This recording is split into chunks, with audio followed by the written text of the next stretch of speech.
Então, irmãos, abram a palavra de Deus comigo nessa noite, em Marcos, capítulo 1, e nós vamos ler os versos 14 e 15. Jesus volta para a Galileia. Depois de João ter sido preso, foi Jesus para a Galileia, pregando o evangelho de Deus, dizendo: o tempo está cumprido, o reino de Deus está próximo, arrependei-vos e crede no evangelho. Irmãos e irmãs, que Deus nos abençoe nessa noite, para que venhamos entender e compreender, por sua graça e misericórdia, mais uma porção daquilo que Deus tem reservado para nós através da sua palavra. E que o meditar do meu coração nessa noite, da minha mente, e aquilo que Deus coloque à minha boca sejam palavras agradáveis ao Senhor e que nos tragam exortação e edificação nessa noite. O nosso tema é: precisamos crer no Evangelho. Esse é o tema que nós iremos trabalhar nessa noite. Eu estabeleci um alvo da mensagem, mas Deus, Ele pode indicar outros alvos através da explanação da sua palavra nessa noite. E a ideia desse alvo, ou essa ideia central, é que nós, como igreja, devemos observar que o tempo está cumprido e o reino de Deus está próximo. Então, precisamos avaliar nossa fé e crer no evangelho da nossa salvação. Mas por que a igreja é salva? A igreja sabe que vai para o céu e precisa crer no evangelho. Jesus não está pregando para os galileus que ainda não eram salvos. E nós vamos tentar responder essa pergunta logo mais. Esse evangelho apresenta Cristo em toda a Escritura, Antigo e Novo Testamento. E ele chega exatamente para cumprimento daquilo que foi anunciado no Antigo Testamento. Aliás, se formos olhar, o evangelho é anunciado da criação até a consumação da criação. Porque a criação de Adão é graça de Deus. Adão cai, peca, entra na condenação, e o erguimento de Adão é graça de Deus, é promessa de Deus. Gênesis 3, 15, 14, 15, 16, quando o Senhor visita Adão e Eva,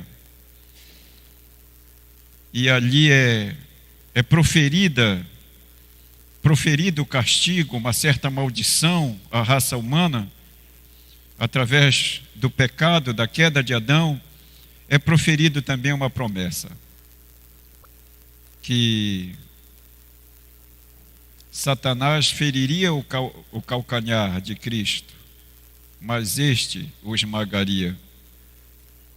E aqui nós estamos vendo o cumprimento. O evangelho de Marcos, ele é um evangelho bem veloz. Ele praticamente contém o registro que os outros evangelhos contêm, menos a genealogia. Esse não é o interesse dos romanos. Por isso que a gente começa logo dizendo, os grandes expoentes do Novo Testamento, que o evangelho de Marcos foi escrito aos romanos, né?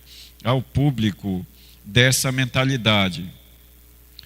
Mas ele estabelece uma velocidade muito grande, mostrando que Cristo é o servo de Deus, que vem para salvar, que vem para educar, que vem para ajudar, e que vem, de acordo com os textos, a cumprir Isaías 9 e Isaías 42. porque ele vai mencionar aqui algo interessante. João Batista aparece pregando, ao ver Jesus, diz quem ele é o Cordeiro de Deus que tira o pecado do mundo. O que vem depois de mim, dizendo João, é maior do que eu vos batizo com água, ele vos batizará com o Espírito Santo. E em Mateus vai dizer que quando Jesus aparece também o sinal da graça e o sinal do juízo de Deus. Desde agora, o machado já está posto no pé da árvore, mostrando que a graça é graça, mas a presença da graça também no Evangelho apresenta o juízo de Deus. Então, Marcos, ele apresenta Jesus como aquele que é o Deus servo, como o Filho do homem, aquele que veio para servir. Por exemplo, Mateus apresenta também Jesus como servo, mas a ideia de um rei, de um príncipe, do rei Messias, do ungido do Senhor, que vem, sofre, prega, convoca seus súditos, morre e ressuscita, e eles estão para servi-lo. Então ele enfatiza muito, devido ser um evangelho que a gente entende que seja para os judeus. Lucas já vai enfatizar mais a sua humanidade, o Deus homem, a ideia daquele que estabelece a religação entre os homens e Deus. Mas Marcos vai apresentá-lo como servo. Tanto é que os eruditos dizem, e eu concordo com eles também, que o versículo-chave desse texto de Marcos é 10:35. 10:45, pois o próprio Filho do Homem não veio para ser servido, mas veio para servir e dar sua vida em resgate de muitos. Marcos enfatiza que o ministério de Jesus, ele é um ministério plural. Ele salva, ele cura, ele dá vista aos cegos, ele acode os necessitados, mas ele também repreende aqueles que pensam que são alguma coisa somente pela sua religiosidade, como grande parte dos escribas e fariseus. Nos confrontos, nos embates, Jesus vai sempre mostrar a interpretação correta das Escrituras, que não é dente por dente, não é olho por olho. Eu não devo amaldiçoar meu inimigo, mas devo bendizer, devo orar por ele, devo perdoá-lo, mostrando que como Deus, que é servo, que é o Filho do homem, é mais nobre você perdoar do que acusar. E aí vem uma interpretação interessante da lei.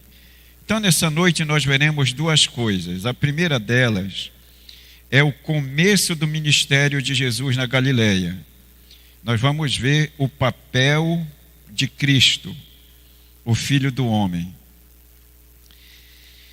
Ele vem para se cumprir as profecias do Antigo Testamento, inclusive o texto que eu mencionei de Isaías 9, de 1 a 7. Eu vou tentar parafrasear esse texto porque ele é meio longo. Mas a ideia é o seguinte: quando Isaías, que no entendimento também nosso, e acredito que vosso, é o livro mais evangelístico do Antigo Testamento, é apresentado um tipo de evangelho em Isaías 9. Diz que aquela terra, junto ao caminho do mar, a tribo de Naftali, junto a Zebulum, a Galileia dos gentios, aquele povo não será mais entenebrecido, porque junto ao caminho do mar resplandeceu uma luz. E a partir de agora o jugo do opressor, ou seja, os servos do diabo, aqueles que serviam a Satanás, a Galileia dos gentios, viram uma grande luz. E essa luz resplandeceu no coração dessas pessoas, e agora eles se alegram com essa luz, como aqueles que se alegram quando vencem uma batalha e repartem o lucro dessa batalha. Então Isaías enfatiza algo que era conhecido em Judá, principalmente em Judá. Quando os guerreiros chegavam da batalha com os despojos, as conquistas, aquilo se tornava uma grande festa. E isso também era notório na cultura das nações do Antigo Testamento. E não vai muito longe também, né? Nós podemos ver que o mundo também está em guerra e que há, às vezes, alegria e tristeza, mas ele fala dessa grande alegria. Então Jesus prega o Evangelho de Deus. Marcos ele faz questão de enfatizar que o papel de Jesus Cristo, muito embora sendo Deus, ele prega o Evangelho de Deus. É interessante que o Evangelho de Deus, ele tem alguns detalhes que o diferenciam dos outros evangelhos. O Evangelho de Deus, via de regra, ele aponta para Cristo e para o próprio Deus. O Evangelho de Deus, ele mostra que o glorioso é o Deus Pai, é o Deus Filho, é o Deus Espírito Santo, e não qualquer porta-voz do Evangelho, por mais conhecedor das Escrituras que seja, por mais santo que seja. Mas o Evangelho de Deus, ele mostra a glória de Deus, ele mostra a graça de Deus, mas ele mostra também a justiça de Deus. Jesus anuncia a salvação pela graça, como foi prometida no Antigo Testamento. E tem vários textos do Antigo Testamento, salmos inclusive, o Salmo 2, Salmo 8, Salmo 16, Salmo 23, vários salmos que são cristológicos. E no meio de tanto texto, eu queria somente mencionar Isaías 42, de 1 a 6, onde Isaías diz que: eis aí o meu servo a quem envio, o meu espírito está sobre ele. Ele não apagará a cana que fumega, e nem quebrará a cana torcida. Ele não gritará. Pelo contrário, ele anunciará a paz, e o juízo do Senhor estará na sua boca, a justiça de Deus estará na sua boca. Ele não será agoniado, ele não será presunçoso, ele não será arrogante, ele será humilde, mas ele não vai se aquietar, ele não vai reclinar a cabeça, enquanto as ilhas e as terras ouvirem a voz de Deus através da sua boca. Para se cumprir, Jesus é batizado, é levado ao deserto, vence o diabo pelo jejum, oração, a presença do Pai com ele e a palavra de Deus, e volta, segue para Galiléia pregando o Evangelho de Deus. O Evangelho de Deus anuncia a salvação pela graça, como foi prometido. E nós que somos reformados, nós somos tentados a seguir o Evangelho da graça e vivermos uma vida híbrida no Evangelho, contentando-nos com somente vindo aos cultos, como se fôssemos parasitas da igreja ou da obra de Deus. O Evangelho da graça, ele deve incendiar nossas vidas e o nosso coração. Ele deve promover algo em nós capaz de fazer com que a gente não sossegue enquanto não levar esse Evangelho a outras pessoas. Esse é o perfil do Filho de Deus, do fiel depositário do Evangelho. Jesus anuncia que o tempo está cumprido. É interessante isso aqui. Se não, vejamos o que diz o verso 15. O tempo está cumprido e o reino de Deus está próximo. Arrependei-vos e crede no Evangelho. Dois grandes profetas do Novo Testamento vão dizer isso, vão fazer essa referência ao tempo. João Batista, o precursor de Jesus, e o próprio Jesus. João Batista diz: olha, creiam, arrependam-se, porque o reino de Deus está próximo. Jesus aqui vai repetir os mesmos termos no original grego que João Batista fala, que o tempo está próximo. Mas Mateus e Lucas, eles vão dizer: o reino de Deus está entre nós. E em Mateus, quando Jesus está dando os sermões ali das dores, dos princípios das dores, ele diz que muitos virão em seu nome, e alguns reinos serão apresentados como o reino de Deus. E o que é que Jesus diz? Não corram para lá, nem para cá, nem para acolá. O reino de Deus, a partir de agora, está dentro de vós, está no meio de vós. Então, Jesus anuncia que o tempo está próximo.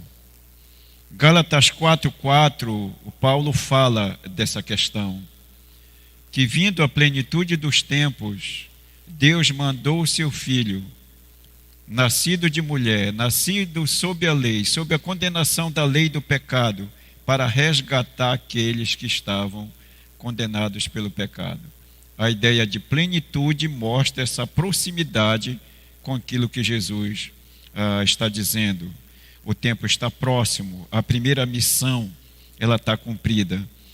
Efésios 1:10 também vai dizer que ele vem nessa plenitude, a plenitude chegou, não somente trazendo salvação, não trazendo somente uma restauração espiritual das nossas vidas, mas restaurando também toda a criação. Então, o começo do ministério de Jesus na Galileia, o papel de Cristo. Jesus prega o Evangelho de Deus. Nós, como cristãos, como filhos de Deus, como aqueles que devemos imitar a Cristo, devemos também pregar e viver o Evangelho de Deus. Jesus anuncia que o reino de Deus está próximo. A realeza e o domínio, a soberania reconhecida de Deus está presente, ou reconhecida por Deus. Esse poder, ele é apresentado também no Evangelho de Lucas e de Mateus. Em Lucas 17:21, eu ainda mencionei há pouco, o reino de Deus está dentro de vós. E Mateus 6:10, venha teu reino e faça-se a tua vontade, assim na terra como nos céus.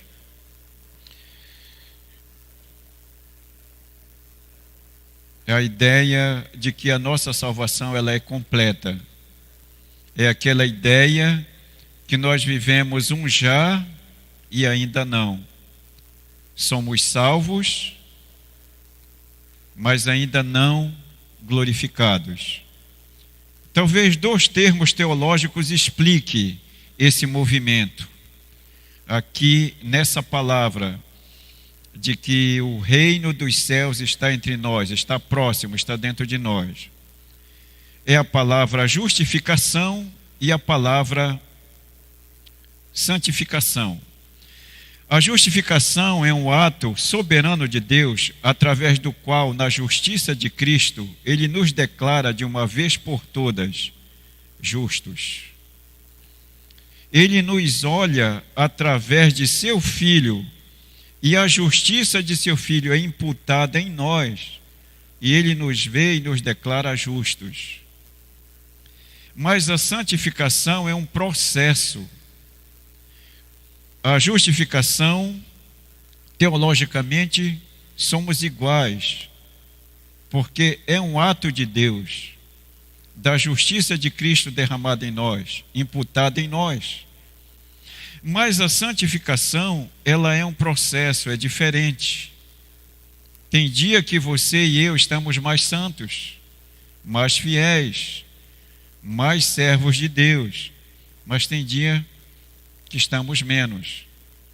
E a última palavra seria a glorificação. Por isso que é um já e ainda não do reino, dessa cidadania celestial.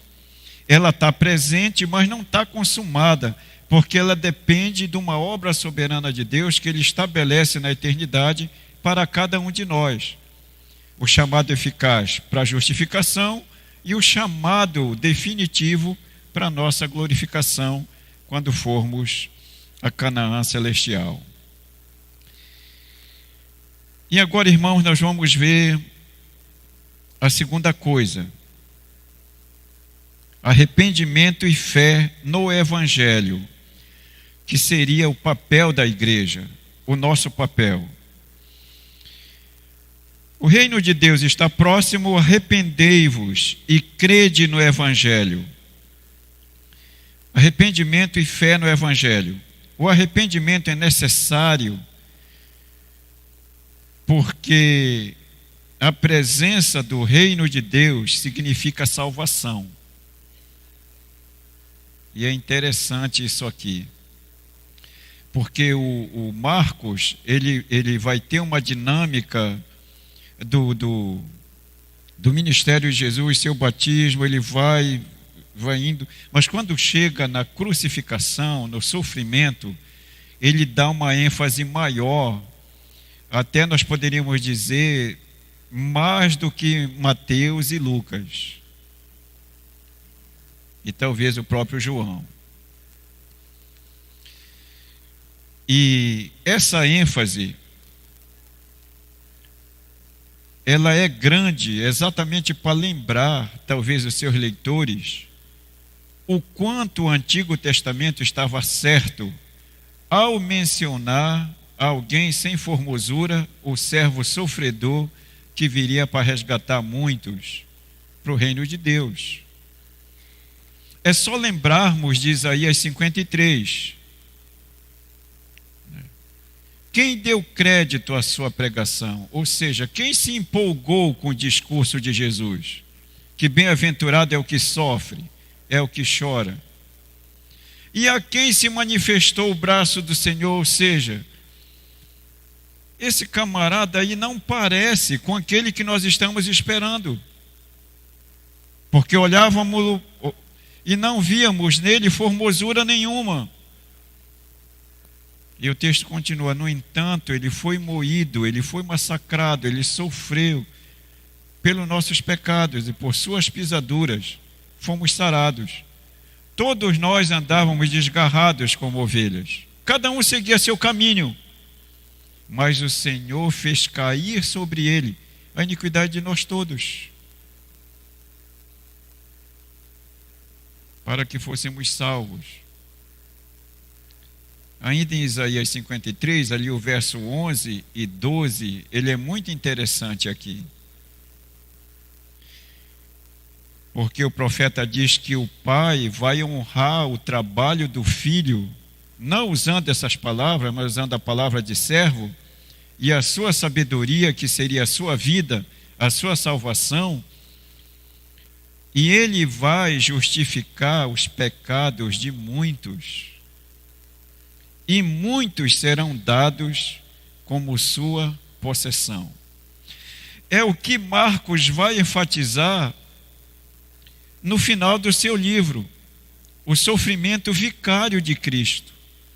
Não é uma oblação, ele é substitutivo, ele morreu em nosso lugar. É por isso que essa ideia de arrependimento aponta exatamente para esse sofrimento.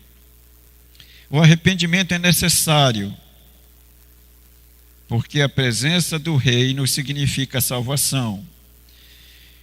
Outra ideia: o arrependimento é necessário porque a presença do reino significa condenação. O arrependimento é necessário, porque a presença do reino significa também galardão. Esqueça a letra D, Felipe. Significa galardão. Isso aqui é muito importante, irmãos. E aqui eu queria pontuar o que eu disse no início. Mas a igreja precisa ouvir o Evangelho? Precisa que se trate de arrependimento?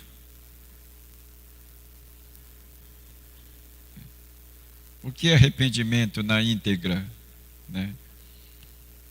É pensar de maneira contrária com a qual estávamos pensando.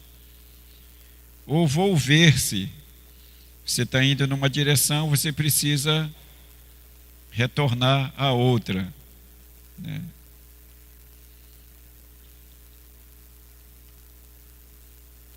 Os teólogos enfatizam muito a palavra metanoia, ou seja, mudar de ideia, mudar de pensamento, mudar de alvo. Mas a igreja precisa disso? Essa é a grande pergunta. Irmãos, às vezes precisamos. Às vezes nós precisamos ouvir novamente o Evangelho naquele momento que começamos a caminhar na vida cristã. Sempre é bom ouvir e ouvir o Evangelho, porque a palavra do Senhor, ela se renova cada dia. Eu quero aqui concluir e fazer, quem sabe, 2 aplicações para nós nessa noite. A primeira delas, a primeira grande verdade que nós não devemos esquecer, em cima do que ouvimos hoje à noite, com base do que nós ouvimos também nos versos 14 e 15, e também com base no que cantamos. É muito bom você ouvir hinos bíblicos, hinos feitos por pessoas que ministram a graça de Deus através da música. Parabéns aos irmãos que têm esse repertório, né, bíblico, comprometido com a verdade do Evangelho. Né? De todo o meu coração ao Senhor, eu conheço o compositor dessa música, as pessoas que fizeram essa música. Vencedores por Cristo, louvor 9. Foi num momento de dificuldade que o poeta se encontrou. E ele correu para Deus. Foi salvo. E o Senhor colocou no seu coração essa música, de todo o meu coração, ó Senhor. Às vezes nós ouvimos um evangelho, achamos que já entendemos todo o evangelho e parece-me que ele não faz diferença na nossa vida. Mas saiba de uma coisa: através do evangelho, cada dia, cada momento que abrimos a Bíblia, ou ouvimos uma mensagem como esta, como é no meu caso, eu digo isso para eu mesmo ouvir, Deus quer trabalhar na nossa vida algo. Deus ou quer nos dar algo ou tirar algo, mas o Evangelho faz isso. É por isso que a tônica do Evangelho é que a palavra de Deus não volta vazia. Por que não volta vazia? Porque ela vai fazer o que apraz a Deus, não o que apraz a nós, mas o que apraz a Deus. Então, a primeira grande verdade é que o Evangelho deve promover a glória de Deus, a edificação da igreja e a salvação dos perdidos. Cristo é o personagem central do Evangelho. Isso é interessante, porque ultimamente nós temos ouvido algumas pregações, alguns programas de televisão, que Cristo não é o personagem da mensagem. Às vezes é uma igreja, é uma denominação, é um ministério, ou é um superstar pop do mundo gospel, mas você não ouve, não vê esse evangelho, essa pregação apontar para Cristo, mas às vezes aponta para um ministério. Às vezes essa pregação aponta para uma bênção, mas não ao Deus que abençoa. Segunda verdade, o evangelho deve promover uma atitude de reverência, uma atitude de temor e uma atitude de uma vida dedicada a Deus e ao cumprimento de sua vontade. Daí o nosso tema: precisamos crer no evangelho. Somos crentes, somos salvos. Eu não tenho dúvida da minha salvação. Certamente vocês não têm. Porque a nossa rocha é Cristo. E Paulo, ele ensinando Timóteo, em 2 Timóteo capítulo 2, ele diz que se porventura nós falharmos, o Senhor não falha, porque Ele é fiel e não pode negar-se a si mesmo. E a palavra de Deus, o Evangelho, tem este selo: Deus conhece os que são seus. Mas esses que Deus conhece, como eu e vocês, precisamos progredir no Evangelho. Precisamos avançar. Glorificar a Deus com nossos dons, de todo o nosso coração. Ó Senhor, eu te honrarei, eu te louvarei. Às vezes nós louvamos o Senhor por circunstâncias ou por momentos, mas não de todo o nosso coração. Que Deus nos abençoe nessa noite maravilhosa e que venhamos glorificar a Deus com o Evangelho. Amanhã eu venho trazer uma reflexão com o tema: uma igreja que é pautada ou fundamentada no verdadeiro Evangelho. Que Deus nos abençoe nessa noite maravilhosa. Podemos fazer uma oração? Senhor nosso Deus, nós te louvamos. Nós bendizemos o teu grande nome, porque tu és bom e a tua misericórdia se estende de geração em geração. Ó Pai Santo, que venhamos engrandecer o teu nome, que venhamos como igreja abraçar o teu evangelho através do arrependimento e de uma fé firme, que assuma um compromisso de glorificar o teu grande nome. Seja conosco, tenha misericórdia de nós e que o Senhor nos abençoe. Te pedimos tudo isso, certo de que por tua graça e misericórdia receberemos da parte do Senhor, no nome de Jesus. Amém.